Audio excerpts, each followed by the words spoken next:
Wabarakatuh. Sini saya akan melihat laporan persediaan piutang dan utang pada UMKM yang kita buat Pak, di aplikasi Grid yaitu Bengkel 27. Oke, kita langsung saja ke laporan persediaannya. Error. Sebentar.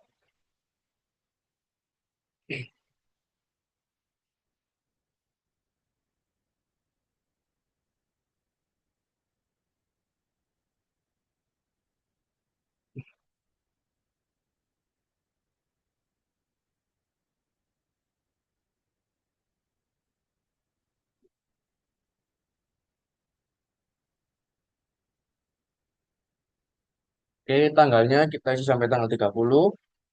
Untuk kategori barangnya semua tampilkan.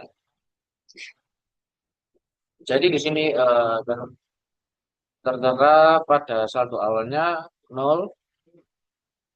Untuk barang masuknya kuantitasnya 630, totalnya 95.893.000.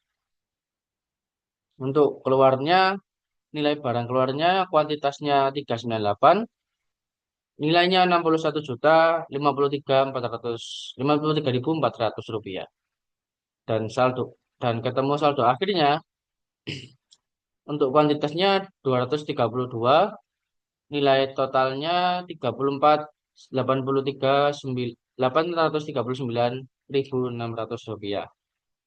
Nah, artinya ini persediaan ini tersisa mencerminkan nilai barang yang belum terjual atau eh, terpakai. Oke. Untuk selanjutnya kita ke laporan terlaporan apa ini? Utang ya, laporan utang.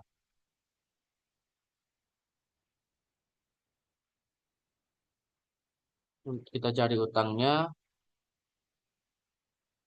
history utang.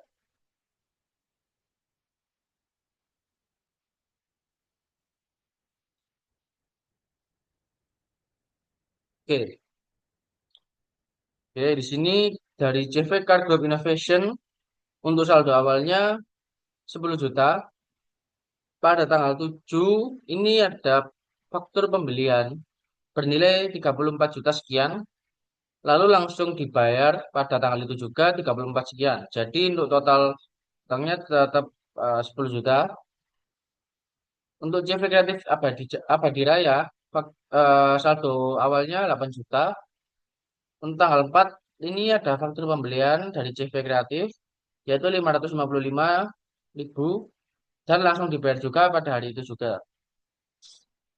Untuk PT Bengawan Niaga Nusantara, untuk saldo awalnya 9 juta. Tanggal 10 ini ada faktur pembelian dari PT Bengawan juga, nilainya 6 juta sekian, langsung dibayar pada hari itu juga. Lalu ada lagi tanggal 25, ada pembelian sebesar 500.000, dibayar pada hari itu juga. Jadi total utangnya tetap 9 juta. Untuk PT Sinar Totalindo, saldo awalnya 750, faktur pembelian dari PT Sinar Totalindo 1.714 sekian, dibayar langsung pada hari itu juga, totalnya sama. Lalu tanggal 24, faktur pembelian dari PT Sinar yaitu 2 juta sekian, dibayar pada hari itu juga, totalnya jadi 7 total utangnya jadi 7.500.000. Jadi seluruh total utang pada store-nya ada 34.500.000 rupiah. Meskipun terjadi transaksi pembelian dan pembayaran saldo uang yang tidak berubah karena pembayaran terlalu sama besar dengan faktur pembelian. Ini bisa ini bisa menunjukkan bahwa saldo awal adalah saldo awal ini adalah utang lama yang belum terbayarkan atau yang belum dibayar. Oke, Lalu ke laporan piutangnya, kita cari piutang. Ini sampai tanggal 30 Juni. Oke. Ini eh ya, di sini terdapat pelanggan Pama, saldo piutangnya, saldo awal piutang ada 5 juta.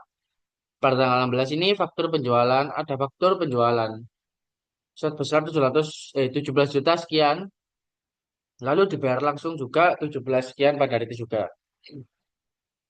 Lalu ada buku saldo piutang per 31 Mei 2025 ada 3,3 juta 700 ribu. Lalu ada fakta tanggal 9 ini ada faktur penjualan ke buku sebesar 1,387.500. Lalu dibayar pada hari juga totalnya sama. Jadi untuk total piutangnya pada buku ini ada 3.700.000. Untuk Rizal, saldo piutang awalnya 4.600.000. Pada tanggal 10 melakukan faktur penjualan ke Rizal sebesar 47 juta sekian.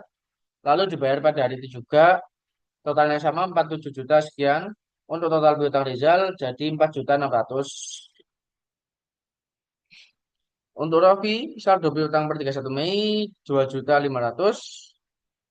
Lalu pada tanggal 18 ini ada uang muka penjualan ke Rofi sebesar 25 juta, 28 juta sekian. Lalu uang muka yang dibayarkan ini 25 juta. Uang muka penjualan ke Rofi ini 25 juta sekian minus ya. Berarti lalu ada pada tanggal 18 yang sama itu pembayaran faktur pada hari itu juga berarti yang total ini 28 ini 8 juta sekian. Jadi totalnya minus 23 juta sekian. Jadi untuk total eh, seluruhnya ada minus 10 juta. Jika di total ini yang sama ke atas-atasnya, semua pelanggan maksudnya. Ini terjadi untuk Rofi ini terjadi pembayaran melebihi tagihan. Mungkin karena uang muka yang terlalu besar. Jadi saldo akhir ini menjadi negatif sebesar 23.365.000 yang berarti kelebihan pembayaran atau perlu direklasifikasi sebagai utang usaha ke Rofi. Jadi untuk kesimpulan dari semua laporan itu yang persediaan ini meningkat karena pembelian barang yang belum seluruhnya terjual. Lalu untuk yang utang ini ke pemasok tetap karena pembayarannya dilakukan seiring pembelian baru. Jadi kita ada pembelian, kita langsung bayar pada hari itu juga. Utang pelanggan ini stabil. Namun ada satu yang pelanggan Rofi ini membayar melebihi tagihan, yaitu sebesar 23 juta sekian. Oke, sekian dari saya. Wassalamualaikum warahmatullahi wabarakatuh.